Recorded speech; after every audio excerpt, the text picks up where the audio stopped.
Hola, buenas tardes. Gracias por la invitación y un gusto presentar a Julián y un amigo y siempre un gusto tenerlo de nuevo por acá. En una entrevista hacia el final de su vida, ante la pregunta sobre cómo define la realidad, José Revueltas respondió que la realidad siempre será un poco más fantástica que la literatura y que esto siempre será un problema para el escritor. La realidad, dijo Revueltas, casi nunca es verosímil. Nos burla, nos hace desatinar, porque no se ajusta a las reglas. Es el escritor quien debe ponerlas. En su novela Canción de tumba, sobre un escritor y su madre enferma y las vastas complejidades de una relación tan infernal como entrañable, Julián Herbert urdió un complejo entramado con sus propias reglas, que problematizan el tema de la narración del pasado, la memoria, el yo, la biografía y todas las palabras que usamos para referirnos a esa ficción llena de trampas y autocomplacencias y ediciones que suele ser nuestra historia personal. Aquí Herbert establece, con su estilo pop elegante, rabiosamente honesto y erudito sin pomposidad, una continuidad permanente entre el dato duro y lo ficcional, la biografía y la novela, nos lleva y nos retrotrae, haciendo el manifiesto el ahora mismo del pasado, su presente o el mecanismo mediante el cual la memoria se transforma en presente a través del lenguaje. Es un juego de espejos que fusiona la autobiografía con estrategias de la metaficción y autoficción. Herbert escenifica la tensión entre estos géneros cuando narra el proceso de la escritura, cuando se muestra a sí mismo escribiendo en una pieza de hospital, planificando la novela que estamos leyendo y lamentándose de sus propias limitaciones literarias, poniendo en evidencia la concepción de la autobiografía como artificio, como constructo que se va pensando a sí mismo y recordándonos lo ilusorio de conocer el pasado con mayúsculas. En esa misma entrevista, José Revueltas le daba la razón a Hegel cuando decía que la memoria no es lo que se recuerda, sino lo que olvidamos. Y agrega esto: la memoria es lo que uno hace y nadie ha visto, lo que no tiene recuerdo. No somos sino pura memoria y nada más. Y de eso va Canción de tumba y de eso va parte importante de la obra narrativa y poética y musical de Julián Herbert, del ajuste de cuentas con lo que somos, del viaje accidentado hacia alguna forma de la autoaceptación. Son formas subterráneas de la redención que también se despliegan en los impresionantes relatos de Cocaína Manual de Usuario, pero en otro tono y en otro continente literario, el de la ficción dura, un continente más borgiano y despreocupado de las ataduras de lo verificable, donde un narrador es capaz de asumir en un mismo cuento las voces de Sherlock Holmes, de George Trakl, de Antonio Escotado, de Adán en medio de la creación, de Ismael de Moby Dick, todos encausados por una voz jalada y delirante que habla desde algún lugar de Baker Street mientras prepara otra línea arriba del espejo. También se vuelve entonces a la pregunta por la realidad.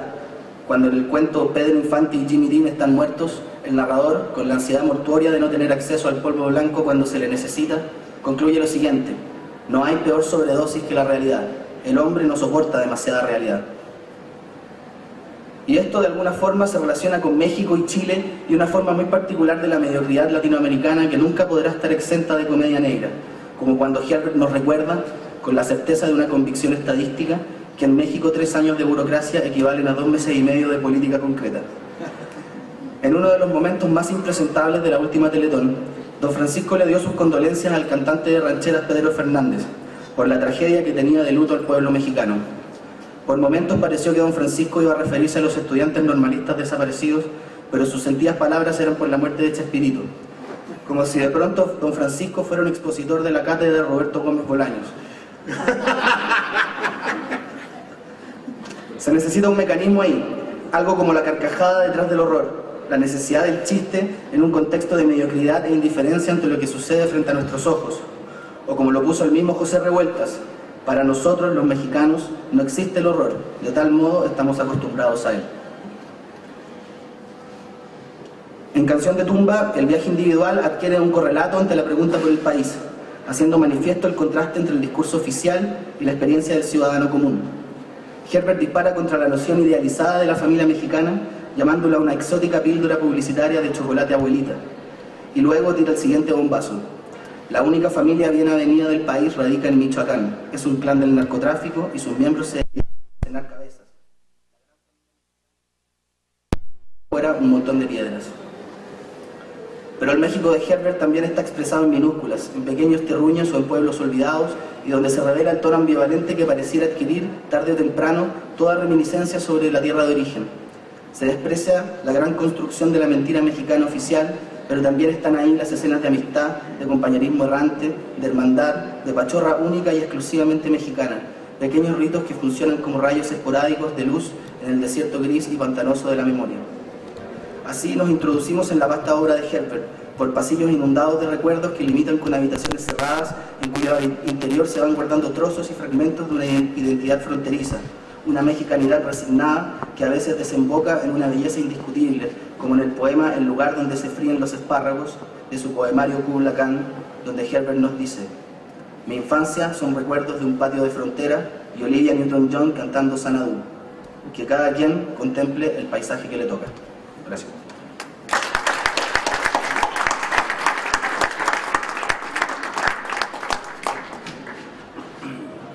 Sí, hola. Buenas tardes, buenas noches.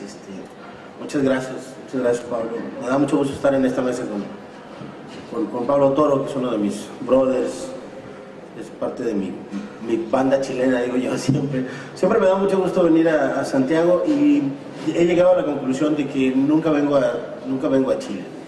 Siempre vengo nada más a ver a mis amigos. Pero pues no está mal, siempre es padre viajar a la amistad, ¿no? Les agradezco también mucho que estén aquí, pues a varios de ellos, que han sido para mí no solo compañeros de viaje en muchos sentidos, sino también me han enseñado muchas cosas, ¿no? Me han descubierto mucha literatura.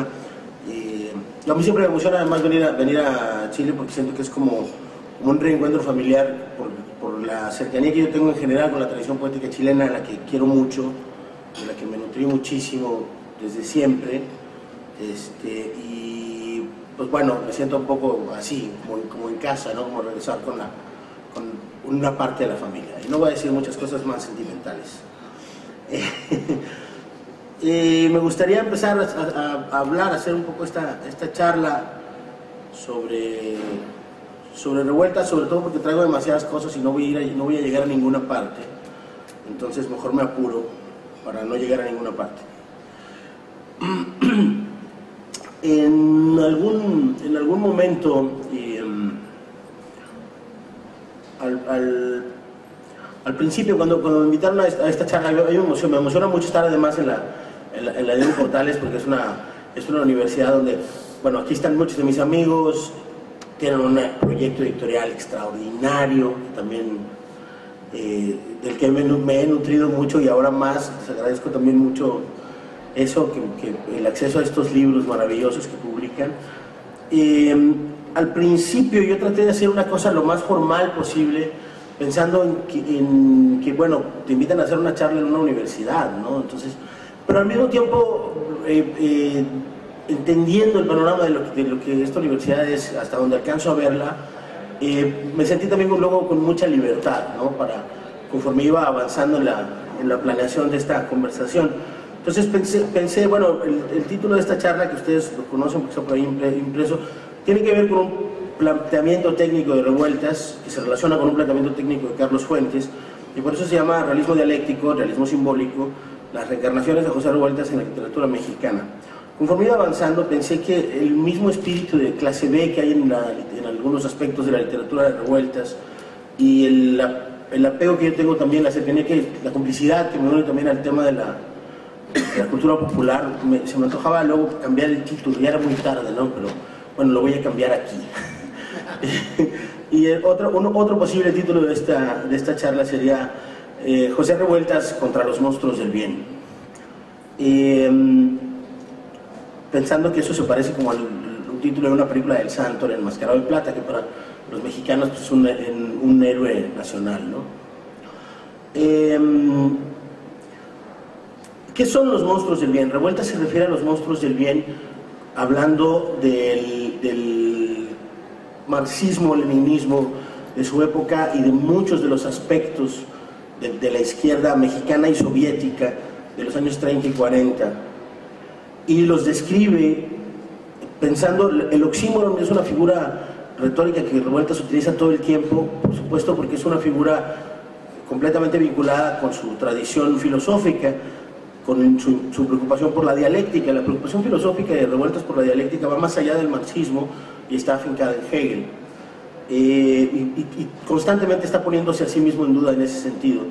Y cuando habla de los monstruos del bien, se refiere a los grandes comisarios de la izquierda que, por ese bien mayor de la humanidad, por el triunfo del proletariado, son capaces de cometer una cantidad tremenda de atrocidades.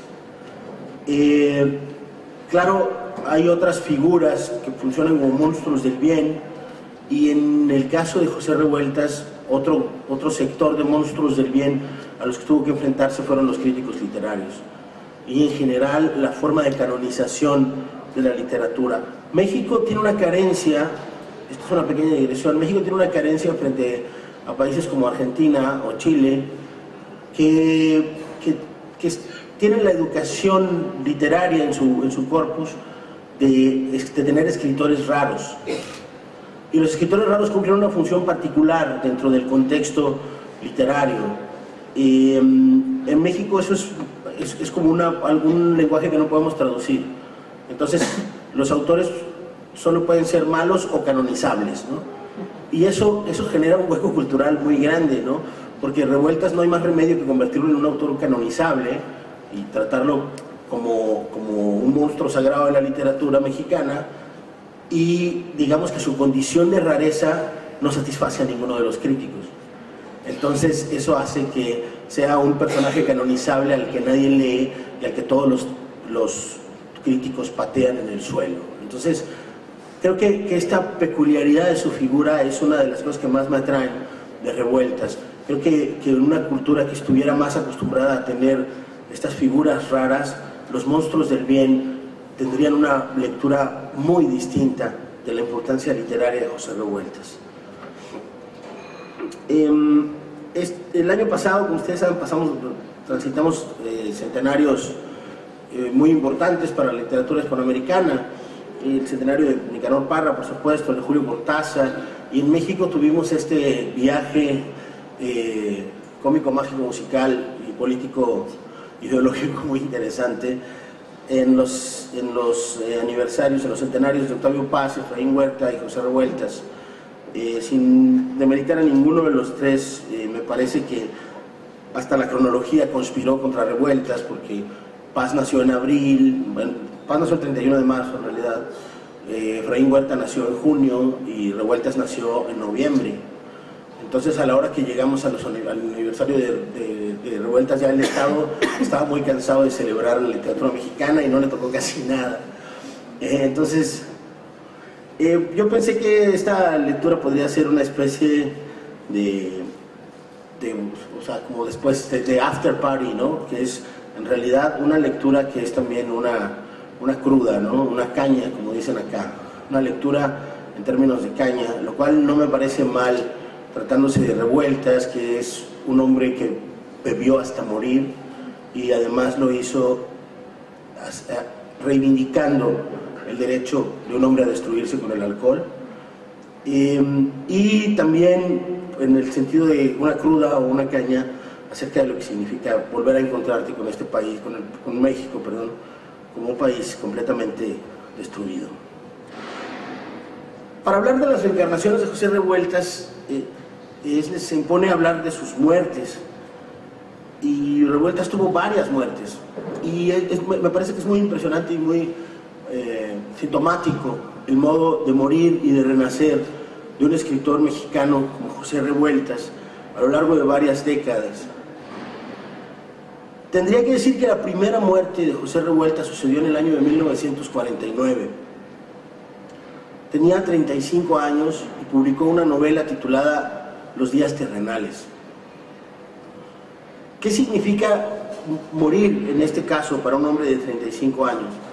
Bueno, en primer lugar, José Revueltas provenía de una familia notable para la cultura mexicana. Una familia más bien pobre, de provincias, de un pueblito llamado Santiago Papasquiaro en la sierra de Durango, que de algún modo llegaron a la Ciudad de México, vivieron en una colonia más bien pobre, que sigue es una de las colonias digamos que de resistencia lumpen hasta la fecha en la Ciudad de México, que es la colonia de Doctores. Y desde ahí 4 miembros de esta familia se convirtieron en un signo para la cultura mexicana. Silvestre Revueltas, como uno de los 2 inventores del nacionalismo experimental en la música mexicana, Fermín Revueltas como un pintor importante del movimiento estudiantista, Rosaura Revueltas como una importante actriz también, que participó no solo en cine mexicano, sino en cine en Hollywood, y José Revueltas, quien se volvió notorio casi desde los 15 años como activista. José Revueltas fue al reformatorio por primera vez a los 15 años, detenido por participar en un mitin obrero. Y a partir de ahí, durante toda su juventud, se distinguió como un militante. Fue 2 veces a la cárcel, a las Islas Marías, un penal en una isla en México, que tenía fama de ser muy duro. Y bueno, fue militante del Partido Comunista muy seriamente, hasta que en 1941 publica su primera novela, una novela en la que vuelve a jugar, más bien empieza a jugar con el oxímoron, una novela titulada Los muros de agua, acerca de su estancia en las Islas Marías. Hay algunas escenas de esta novela que ya transforman la literatura mexicana. Hay una escena en un barco en el que los presos tienen una especie de motín y hay una especie de guerra campal de mierda, se empiezan a meter mierda unos a otros, ¿no? Esa escena de la novela, a pesar de lo conservadora que puede ser en su forma, es inédita para la literatura, no solo para la literatura mexicana, sino para la literatura latinoamericana en 1941. A partir de ese momento surge el tema de la literatura revueltiana, o más bien la formulación de la literatura revueltiana. Sus personajes siempre van a desenvolverse en 2 mundos. Uno es el personaje lumpen, es el mantenido de las mujeres, las prostitutas, el ratero, el ladrón, el homicida, el que está borracho todo el tiempo en la cantina, por una parte, y por otra, el militante obrero, que está muy ideologizado y que a lo largo de las páginas de las novelas, y ese es uno de los temas que los críticos más le sacan ronchas, que a lo largo de las novelas de Revueltas no solamente va a asumir su postura política, sino que muchos de estos personajes, y a veces el narrador omnisciente, van a hacer largas parrafadas ideológicas, planteando una formulación que a la larga va a desembocar en un concepto de Revueltas, que es el marxismo cognoscitivo, que es una especie de metafísica marxista muy particular.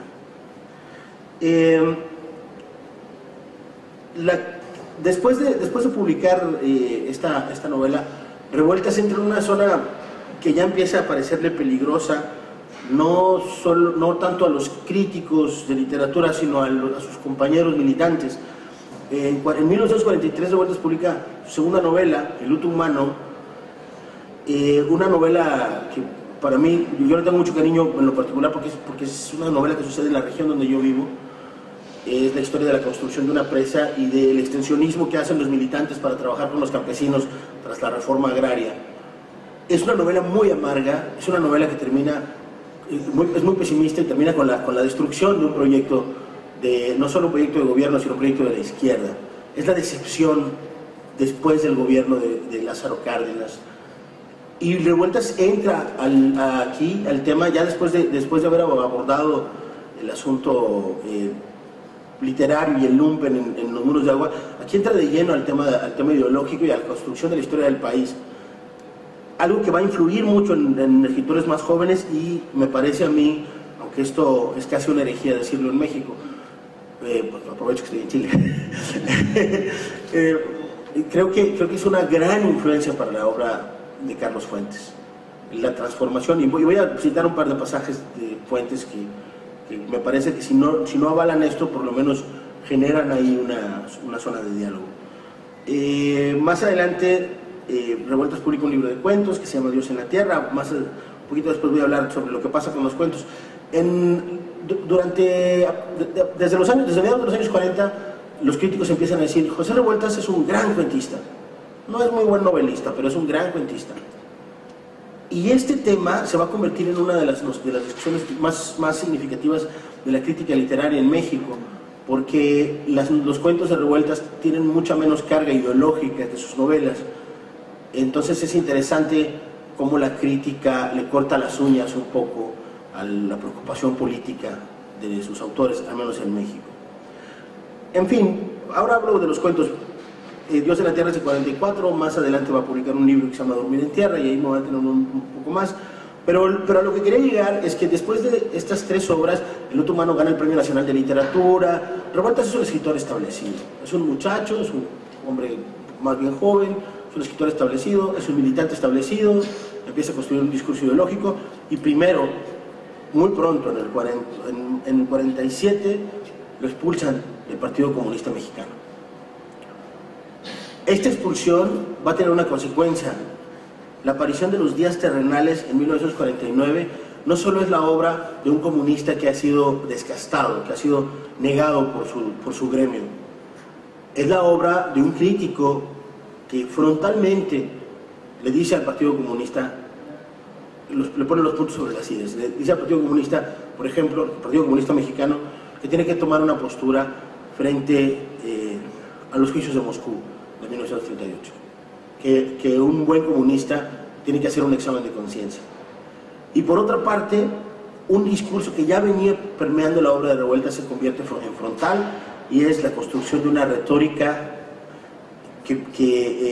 muy influenciada por la Biblia. Revueltas se sostiene hasta el último momento, hasta el último de sus días, en todas sus muertes y en todas sus encarnaciones, como un ateo convencido. Pero es el escritor mexicano que más citas bíblicas utiliza. La presencia del mundo religioso confrontado con el mundo marxista les resulta muy chocante a los líderes del PCM, del Partido Comunista Mexicano, porque pone en evidencia lo que sus críticos han dicho durante una buena cantidad de años, y es que el marxismo y la lucha proletaria se ha convertido, o lo fue siempre en realidad, en una forma de religión laica influenciada por el cristianismo. Ese reconocimiento de Revueltas de la influencia cristiana dentro del marxismo es demasiado para que lo toleren los comunistas, y no solamente hay una gran presión contra Revueltas en la prensa lo hacen pedazos, sino que se dictan anatemas desde todos los polos. Uno de los anatemas que, hasta donde sabemos por sus declaraciones, uno de los anatemas que más lastimaron, que más le dolieron a Revueltas, fue el de Pablo Neruda, que lo llamó existencialista y reaccionario. Revueltas admiraba mucho a Neruda, y ese fue un momento difícil para él. Después, muchos años después se reconciliaron, pero en ese momento fue pues una confrontación muy, muy dura. El vacío que le hizo el Partido Comunista y los socialistas en general, toda la izquierda, a Revueltas, tuvo un efecto fuerte, y creo que un efecto desastroso en el lugar que ocupa José Revueltas dentro de la literatura latinoamericana, porque por una parte lo obligaron, como Revueltas además sí tenía esa visión monacal del marxismo, hizo lo que haría no un militante sino un monje. Se retiró a su celda, es decir, retiró de la circulación los días terrenales, recogió la edición, y la edición ya no se comercializó. Había montado en 1950 una obra que tenía un diálogo semejante con la izquierda, que se llama El Cuadrante de la Soledad. Que estaba teniendo éxito en cartelera, quitó la obra, le pidió al director que quitaran la obra, y por encima de todo eso guardó silencio de una manera muy impresionante durante todos los años 50. Revueltas publicó un par de relatos, un par de novelitas, una en 56 y otra en 57, en las que no me quiero detener porque son sus dos libros más endebles. Ahí sí la crítica es unánime. Son dos libros que no tienen ninguna trascendencia para la obra de Revueltas ni para la literatura mexicana, porque son dos libros en los que trata de apegarse a la norma del realismo socialista. Y desde 1949 no vuelve a publicar un libro hasta 1960, salvo estos dos de los que hablaba, que tenga algún impacto en la vida cultural mexicana. No hace grandes declaraciones, se encierra en sí mismo, como haría un monje medieval que ha sido castigado por su orden. ¿Qué es lo que hace José Revueltas durante toda esta época? Él dice sobre todo que se dedicó a estudiar, ¿no? Se dedicó realmente a hacer un examen de conciencia, pues, ¿no? Ideológico y teórico, estético. Pero también, para fortuna nuestra, se dedicó a escribir guiones de cine. Y la obra de Revueltas de los años 50 está en los guiones de cine de muchas de las películas de cine mexicano que siguen siendo de las más importantes, más significativas. No solía hacer argumentos, se dedicaba más a hacer diálogos, porque también desde muy temprano, no solo los críticos y los lectores, sino también los directores de cine se dieron cuenta del extraordinario oído que tenía Revueltas para el lenguaje hablado y para la vena de lo popular. Así escribió, bueno, desde los años 40 empezó a escribir. Por ejemplo, hay una película que se llama La diosa arrodillada, de Roberto Gabaldón, que tiene unos diálogos espléndidos. Todos esos diálogos son de José Revueltas. Escribió también el guión creo que en 53, escribió el guión de La ilusión viaja en tranvía, que es una de las películas menores de Luis Buñuel, porque sin embargo es una película muy linda, muy divertida. Y escribió también, entre estas películas menores, escribió los diálogos de En la palma de tu mano, también de Gabaldón, en 1950. Y es muy notorio el humor, porque es una historia de clase media, pero muy permeada por el tema de la lucha de clases, por el tono de Revueltas. Por ejemplo, el protagonista es Arturo de Córdoba, y es un estafador, es un tipo que se disfraza de adivino, y les saca un poco cosas a las señoras de la sociedad, les lee la mano y lee la bola de cristal, y les saca ahí los trapitos sucios, y luego las chantajea con los trapitos sucios. Y entonces en algún momento consiguió una carta comprometedora en la que una señora le escribe a su amante, y la consigue a través de la sirvienta, y entonces él, caracterizado como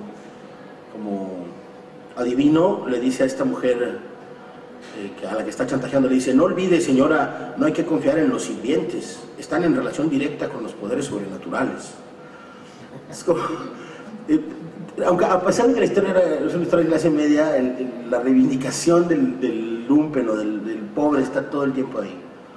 Ahora, la desaparición de José Revueltas de la literatura en los años 50 tiene un impacto muy importante. ¿Qué sucede en los años 50 en la literatura mexicana? Justo cuando Revueltas ha sido mandado al rincón por sus padres comunistas, se publican El llano en llamas y Pedro Páramo de Juan Rulfo, en 53 y 55.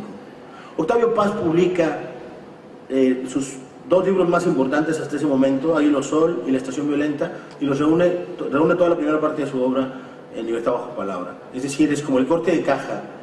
En 1958 aparece La región más transparente, de Carlos Fuentes. Pero además de que aparecen estos hitos literarios, entre los cuales tendría que haber una novela de José Revueltas que nunca llegó, aparece sobre todo el crítico literario que le va a dar forma al canon de la literatura mexicana, que es Emanuel Carballo, que empieza a escribir de manera semanal crítica literaria, y que además realiza un libro que se llama Protagonistas de la literatura mexicana, que son entrevistas y ensayos mezclados sobre 19 escritores que son, digamos, el presente de la literatura. Revueltas no figura ahí, porque Revueltas es un escritor que se quedó un poco olvidado en los años 40, a pesar de haber escrito en esa época un par de muy buenos libros. En la era de oro de la literatura mexicana, lo que se llama la generación de medio siglo, José Revueltas está muerto. En 1960 publica, por fin, un nuevo libro, un libro de cuentos que se llama Dormir en Tierra, un libro que ha sido muy valorado por la literatura mexicana, que ha tenido una recepción importantísima en la literatura mexicana. Es un libro de cuentos notables, pero también es un libro de cuentos, y en el ámbito de lo editorial eso no llega a tener suficiente peso. Pero además se desarrolla esta especie tan difundida, en el sentido de que Revueltas no es un novelista, es un cuentista nada más, dicho con desprecio implícito. Evodio Escalante hace una pequeña reflexión, y quisiera leerla, en este pequeño libro de ensayos que le dedicó a Revueltas, y de que al final diré algo muy breve. Dice Borio Escalante, dice: el truco es todo menos un truco nuevo. Se ensalzan los cuentos de Revueltas para sepultar las novelas en el armario viejo. Se declara la perfección de los textos menores para deshacerse de los mayores sin problemas de culpa. Curiosamente, la parte más ambiciosa, totalizante e ideológicamente cargada de la producción revueltiana está concentrada en sus novelas, y excluirlas para quedarse con los cuentos, por admirables que estos sean, equivale a practicar un corte, una mutilación no solo literaria, sino ideológica. Privilegiar los cuentos no es nada más introducir un bisturí, es practicar una operación perfectamente ideológica bajo títulos no ideológicos. Al pretender servirse de criterios estrictamente literarios, la estilística, la teoría de los géneros, etc., lo que hacen los críticos de la segmentación es pervertir el concepto mismo de la práctica literaria y ponerlo al servicio de las ideas dominantes. Revueltas va a responder a esto, a esta función crítica de despersonalización ideológica muy rápido. Su libro de cuentos desaparece en 60, existe toda esta formulación crítica que trata de convencernos de que él no es un novelista, y en 1961 se reedita su primera novela, Los muros de agua. La práctica que desarrolla Revueltas para reescribir Los muros de agua sin tocar ni un solo pelo de la novela tal y como está, me parece muy brillante y creo que ha sido muy influyente en la literatura mexicana. Lo que Revueltas hace es escribir un prólogo. Un prólogo que, por ejemplo, ahora que reeditó su obra reunida, cuando uno llega al tomo 1 de la obra de Revueltas, que es cuando uno llega, digamos, sistemáticamente, metodológicamente a la obra de Revueltas, te encuentras con este libro. Y lo primero que hay en él es el prólogo a Los muros de agua. Es decir, José Revueltas se describe a sí mismo escribiendo un texto que coloca al principio de su obra, aunque lo escribió en 1961, con lo que yo digo que esta reencarnación de José Revueltas es la de el agiógrafo de sí mismo. Lo que hace es automitificarse como escritor. Y hay varias demostraciones de que hace esto. La primera es que no solo habla en el libro sobre la muerte de su hermano Silvestre, un músico connotado, a quien dice el día que yo iba a leerle la novela recién terminada, el día que yo iba a leerle los papeles de Los muros de agua, su mujer vino a decirme que Silvestre estaba agonizando. Entonces hay un cuento familiar adentro del hecho de este escritor y en lo que se transformará. También nos dice que él ya había escrito un libro antes de Los muros de agua, una novela que se llamó El quebranto, pero que el único manuscrito que tenía desapareció porque alguien le robó una maleta en la estación de trenes de Guadalajara. Eso está planteado en el prólogo. Ahora, con esta reedición sabemos que eso es una mentira. Se conserva un manuscrito del quebranto. Revueltas miente a propósito diciendo que perdió su primera novela y que Los muros de agua es su primera novela, porque de ahí es donde quiere que parta su discurso estilístico. Pero todavía más que eso es el ejercicio de sobreescritura que hace, y que yo tengo que confesar. A mí a veces me preguntan como de dónde viene, ahora me preguntaba, como de dónde viene eso que haces, y aquí voy a hacer una digresión narcisista. ¿De dónde viene esa cosa que haces en Canción de Tumba como de jugar y decir, bueno, esto que decía Pablo, estás escribiendo este libro? En mi caso es un plagio del prólogo a Los muros de agua de José Revueltas. No solo Revueltas plantea cómo fue que escribió esta novela, sino que después de hablar de su silencio, de su largo silencio literario, dice: yo me dediqué durante los años 50 a meditar sobre lo que era el realismo, sobre qué cosa podría realmente ser el realismo como literatura. Y entonces dice, así que una de las cosas que hice fue visitar un leprosario. En 1955 viaja a Guadalajara a visitar un leprosario, y desde este leprosario le escribe una carta a María Teresa, su esposa, y entonces coloca la carta dentro del prólogo, con lo cual esta carta es una de sus piezas narrativas más impresionantes, Y lo que está diciendo es que realmente nunca estuvo en silencio en los años 50, simplemente no nos dio a leer lo que estaba escribiendo. Pero además, después de hacer eso, escribe un párrafo diciendo que toda esa carta falla estéticamente. Es decir, se recupera a sí mismo como autor, se reinventa como autor y luego dice, pero ese escritor es malo, ¿no? Así como un juego de espejos narrativos. Y entre las cosas que dice, o sea, las cosas que va a rechazar de sí mismo,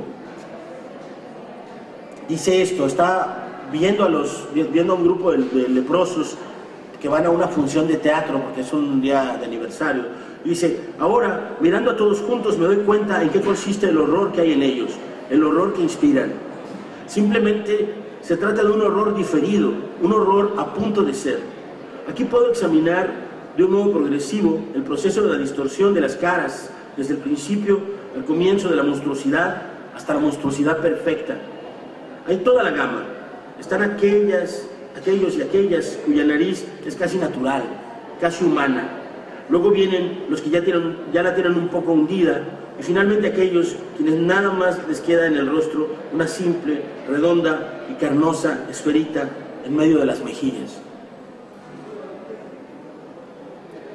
En la misma carta hace un análisis de lo que está haciendo como narrador. Dice, me siento como si estuviera robando a los leprosos. Sé que más tarde, cuando describa lo que veo hoy, voy a sufrir, como en realidad ocurre, pero mientras estoy entre ellos me concentro de un modo absoluto en su observación, sin que sienta compasión, piedad ni nada.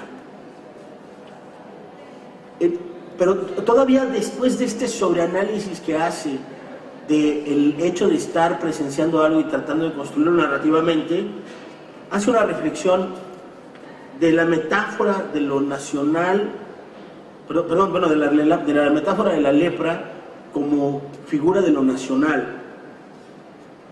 Y dice, están les digo, en un medio de un festival, todo le parece como dantesco, como goyesco, y dice, quienes organizan este festival han perdido el sentido de las proporciones del horror. Creo que para nosotros los mexicanos no existe el horror, de tal modo estamos acostumbrados a él. Nos fascina Coatlicue.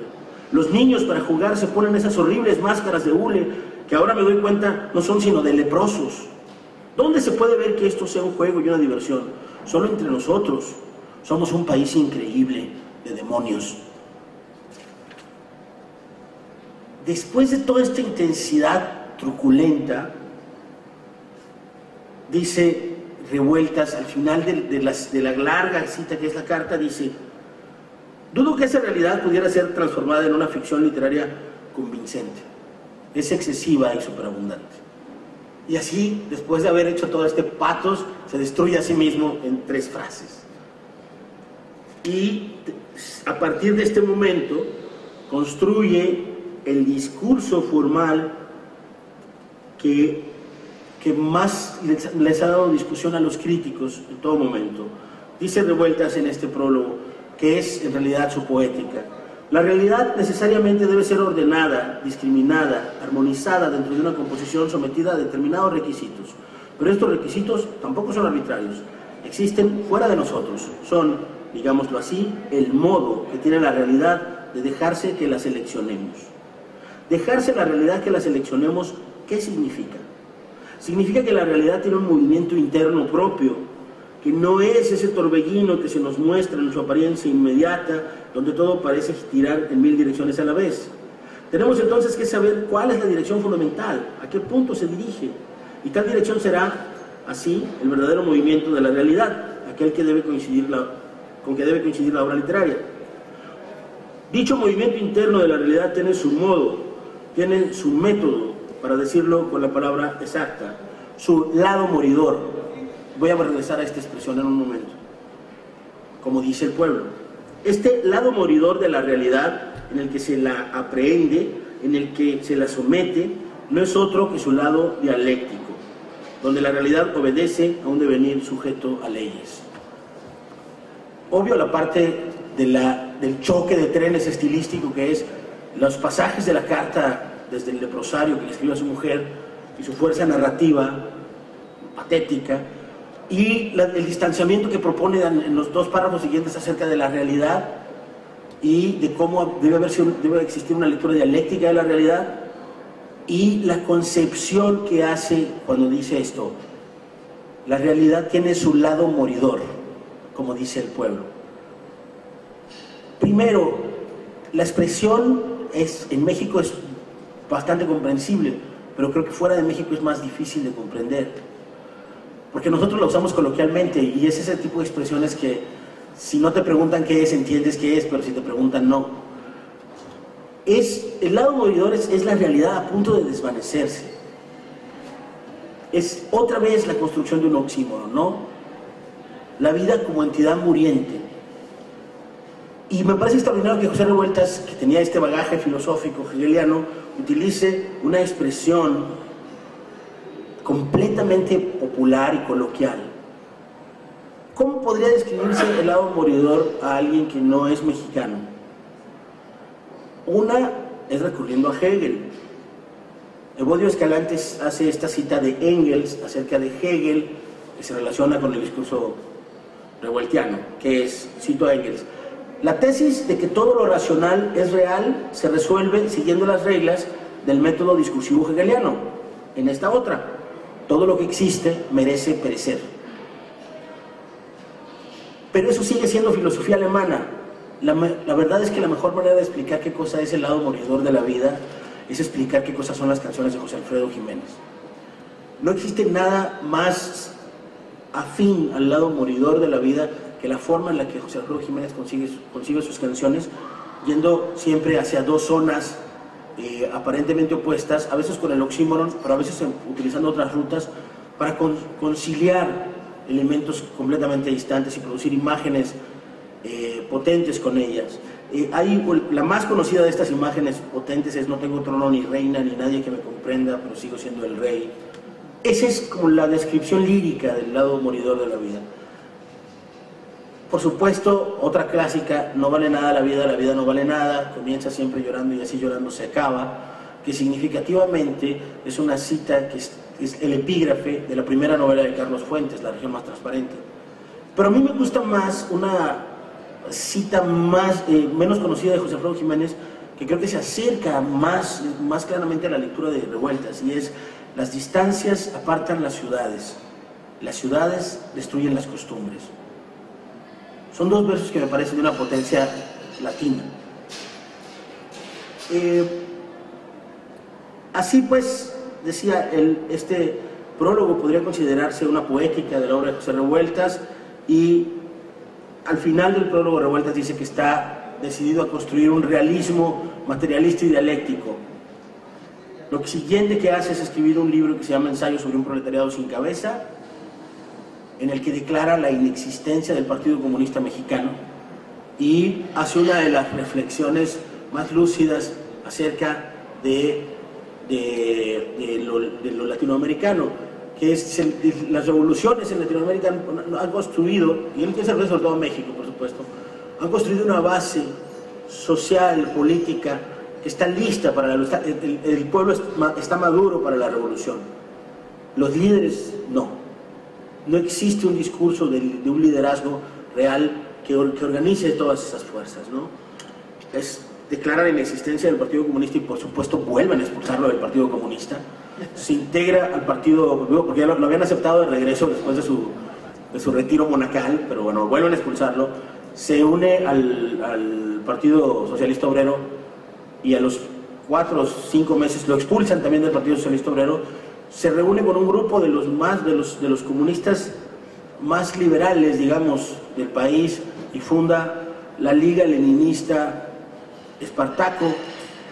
Él convoca, reúne y es uno de los motores principales de la Liga Comunista Espartaco, de la Liga Leninista Espartaco, de la cual es expulsado 2 meses después. Y en estas circunstancias empieza el proceso hacia la segunda muerte de José Revueltas.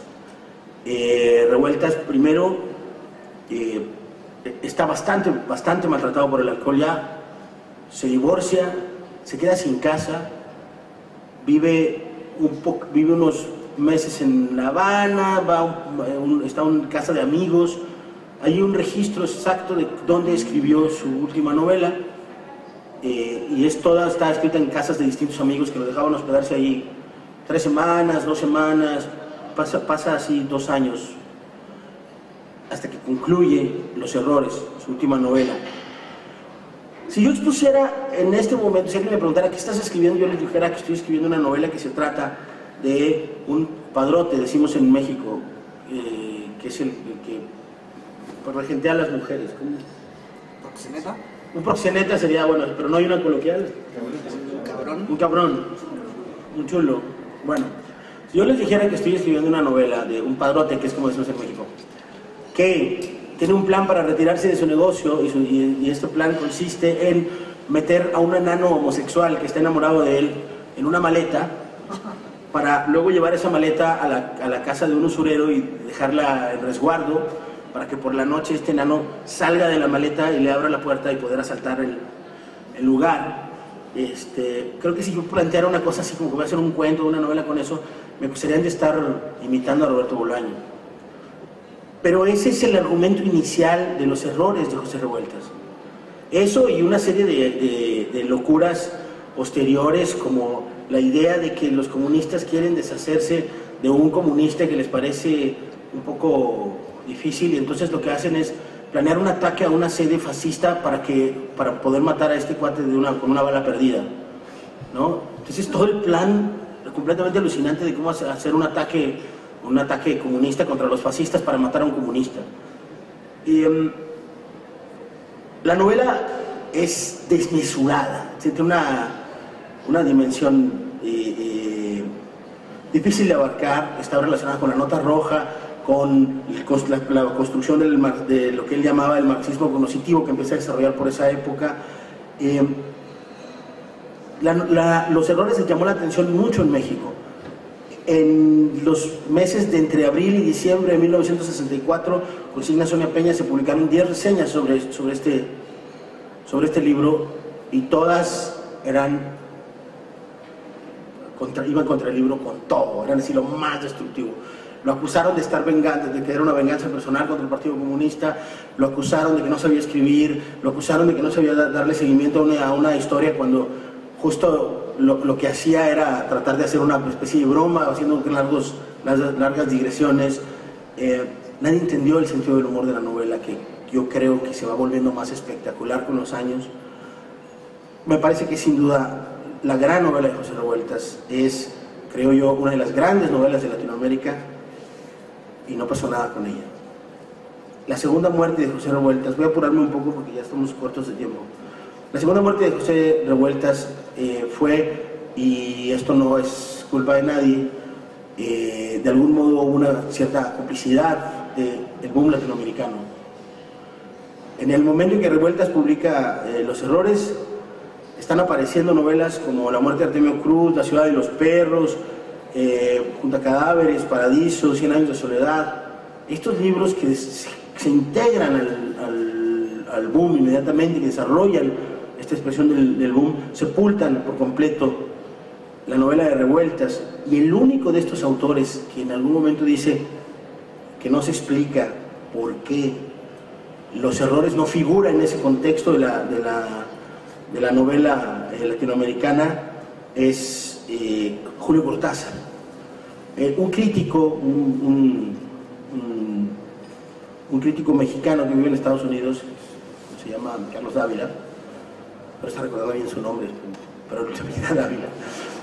Hace una reflexión y dice que quizá el reconocimiento de Cortázar tiene que ver con que de algún modo reconoce la influencia, que Sonia Peña está escribiendo un ensayo sobre esto, la influencia de los días terrenales en Rayuela, en un pasaje muy específico, que es la muerte del bebé Rocamadour. Hay un pasaje muy largo también en los días terrenales en el que una niña, hija de unos proletarios, que se llama Bandera, muere. Y hay similitudes fácilmente rastreables entre los dos pasajes. Y bueno, por supuesto, los días terrenales muy, muy anterior a Rayuela. Esta segunda muerte de Revueltas dura poco tiempo porque Revueltas regresa desde un territorio inesperado. En 1968 los estudiantes mexicanos se levantan y marchan hacia la calle contra la desmesura del gobierno de Díaz Ordaz. Es una historia que todos lo sabemos, es así, es una tragedia latinoamericana conocida. Antes de la masacre de estudiantes de Tlatelolco, José Revueltas se muda a vivir a la Escuela de Letras y se convierte en una de las presencias centrales, y es quienes rescatan a Revueltas quienes le dan validez política a Revueltas son los jóvenes. Las lecturas que hay de esta etapa son muy encontradas. Luis González de Alba cuenta en algún pasaje muy chistoso y muy enemigo de Revueltas, que Revueltas era muy necio, se dormía en un escritorio, estaba bebiendo todo el tiempo, y ellos decían, es que no debería beber en la escuela, pero dile tú. Dice, no, pues nadie quería decir que no bebiera, ¿no? Revueltas reaparece en público con el cabello largo y unas barbas larguísimas, era como una especie de santón, que les decía que había que ir a Paracho, que es un pueblo donde se fabrican guitarras, a comprar metralletas y traerlas en estuches de guitarra. Trataba de dar discursos sobre el marxismo cognoscitivo al Consejo Nacional de Huelga, y lo corrían de las asambleas, porque pues, ellos estaban haciendo cosas pragmáticas, como de dónde iban a sacar lana o qué edificio iban a tomar. Y dice Luis González de Alba que siempre estaba contando historias sobre ángeles, y que decía, por ejemplo, que en uno de sus cuentos era que los ángeles bajaban a la tierra y recorrían el mundo, pero la gente los trataba muy mal y regresaban al cielo decepcionados, y entonces Dios le preguntaba a uno de los ángeles, ¿pero pasó algo bueno? Y él decía, bueno, sí, conocí a un ateo que se llamaba José Revueltas y me hizo esto y esto y esto, y fue maravilloso.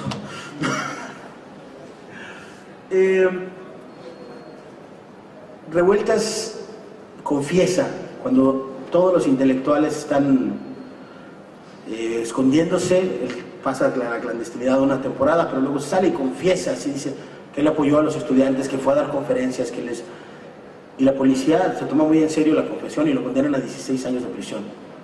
Revuelto a la cárcel, no toda su condena, va 2 años a la cárcel, y en prisión escribe un pequeño relato que es así reconocida por todos, hasta los críticos más exigentes, una pieza maestra estilísticamente que se titula El Apando, una especie de novela breve o cuento largo que tiene entre sus características. El Apando es el lugar donde es la celda de castigo en las cárceles mexicanas, es una expresión coloquial para hablar de la celda de castigo. Entonces, la idea del encierro está construida en la novela a partir del hecho de que toda la novela es un solo párrafo. En este momento hay un encuentro estilístico muy curioso entre Revueltas entre Revueltas y Octavio Paz. Voy a leer solo unas frasecitas del principio del Apando.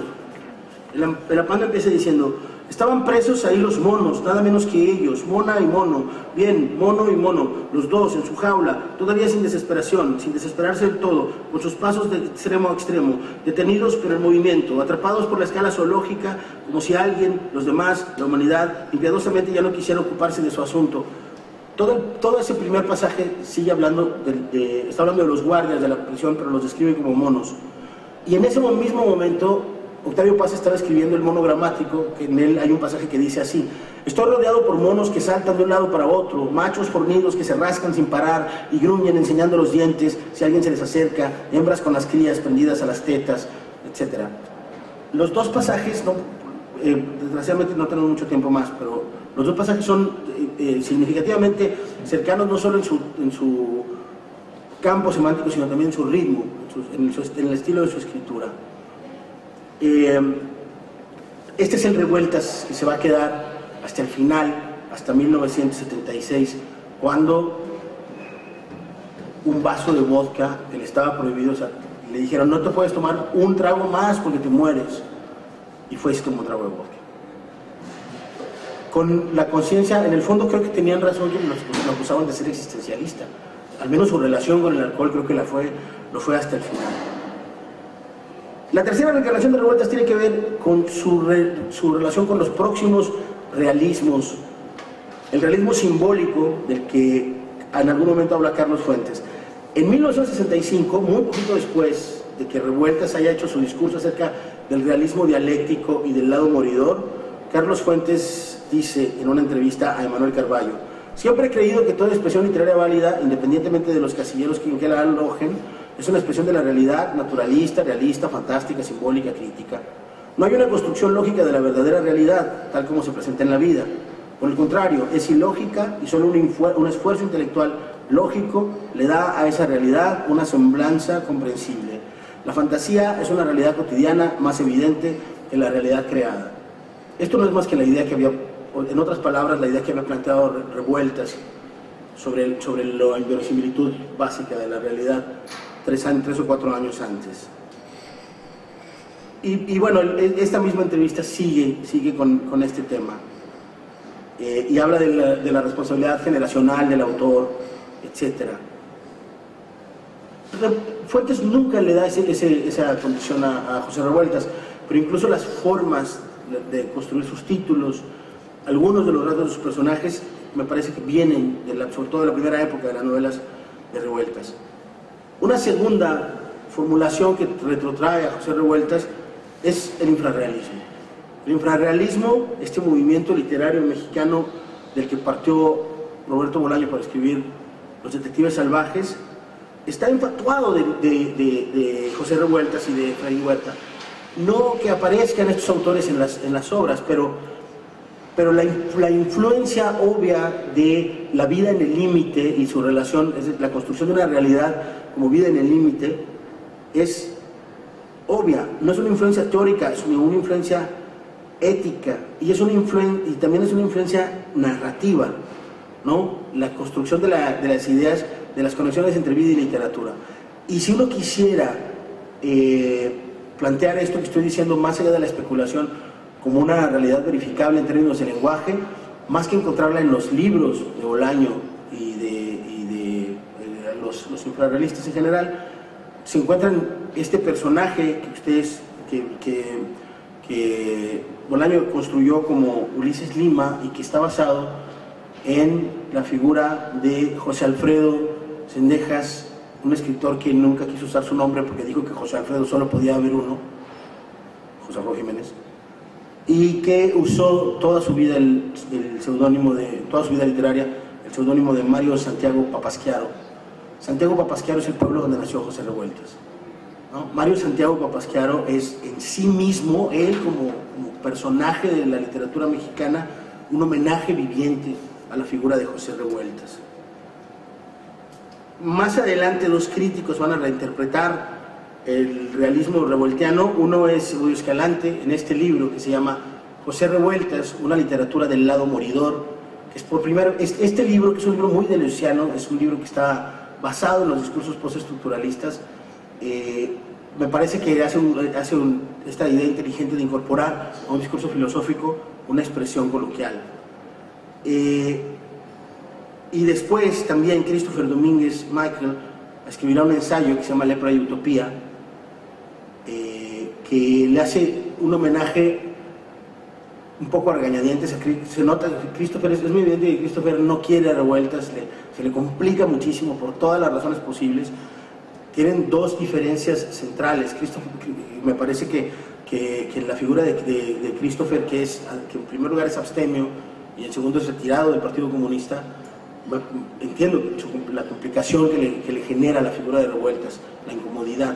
Sin embargo, desde esa incomodidad, Christopher escribió un ensayo extraordinario que se llama Lepra y Utopía, un ensayo en el que hace esta valoración de la analogía con el cristianismo, que es todo el tiempo la obra de Revueltas, de la presencia de los ángeles, de la idea de acudir a un leprosario, de estar cerca de un leproso para construir tu discurso estético, tu poética, como una reivindicación analógica del cristianismo desde el ateísmo. Es un ensayo notable el de Cristo, con una imaginación muy profunda.